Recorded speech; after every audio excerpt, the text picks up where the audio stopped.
Hollywood teaches us that every story has an ending, but what if that's the biggest lie it ever sold? When the cameras stop rolling and the lights go dark, another Hollywood wakes up. A Hollywood where empty soundstages whisper names, where shadows move without bodies, and where legends refuse to leave the sets that made them immortal. Night shift workers don't call these stories myths, they call them encounters. Because when the tours end and the gates close, some stars don't take their final bow. They wait. Clifton W.E.B.B. was known in life as Hollywood's ultimate perfectionist.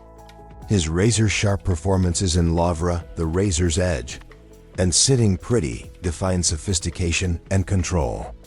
That same obsessive precision is said to linger at the former 20th Century Fox Studios.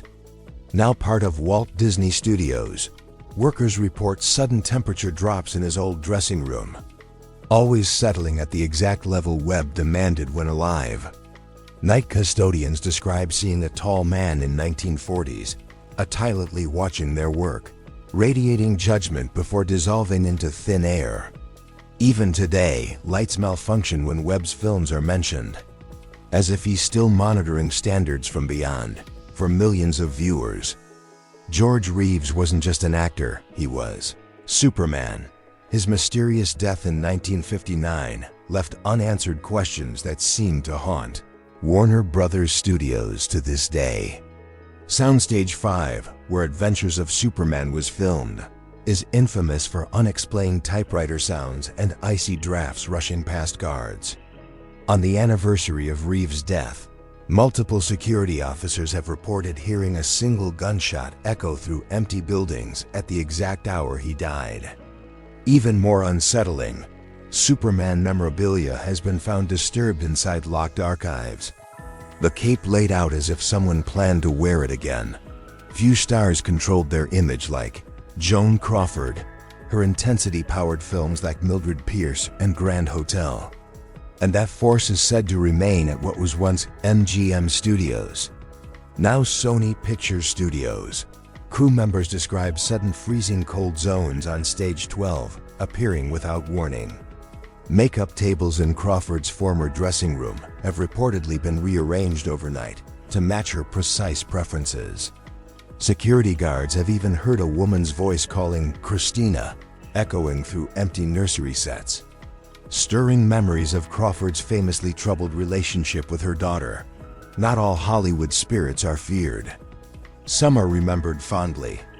Lucille Ball, the comedic genius behind I Love Lucy, is said to bring laughter rather than dread. At the Silu Studios, now part of Paramount, technicians working late have heard unmistakable female laughter during tense production moments.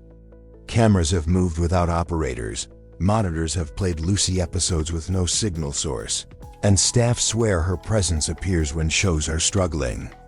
Many believe Lucy still watches over the studios she built, making sure the show always goes on. The Haunting of Montgomery Clift carries a different tone, one of sorrow. Known for deeply emotional performances in From Here to Eternity and A Place in the Sun, Clift's spirit is most closely associated with Room 928 at the Hollywood Roosevelt Hotel. Guests report pacing footsteps, recited dialogue, and trumpet music playing in the dead of night. Some awaken to see a man sitting silently in the corner, watching. Others experience overwhelming sadness without knowing why. On former MGM soundstages, crew members have broken down emotionally in specific spots later, identified as filming locations for Clift's most tragic scenes. Marilyn Monroe remains Hollywood's most enduring icon and possibly its most active ghost. At 20th Century Fox, workers report seeing her reflection briefly replace their own in mirrors inside her old dressing room. The scent of Chanel No. 5 appears suddenly in empty hallways. Lights flicker when her name is spoken aloud. At the Hollywood Roosevelt Hotel, a mirror from her former suite continues to draw reports of sightings, so frequent the hotel no longer denies them. Her presence feels less frightening than heartbreaking, echoing the loneliness that marked her final years. And then there is Rudolph Valentino, Hollywood's first true superstar. His death in 1926 sparked mass hysteria and public mourning unlike anything the industry had seen. Nearly a century later, Valentino's ghost is reportedly seen wandering Paramount Studios, his former home Falcon Lair, and Hollywood Forever Cemetery.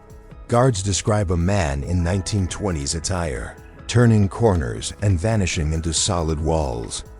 Cameras malfunction, equipment fails, and witnesses consistently describe the same unmistakable face. Even those unfamiliar with Valentino's image. Hollywood was built on illusion. But legends like these refuse to fade into darkness.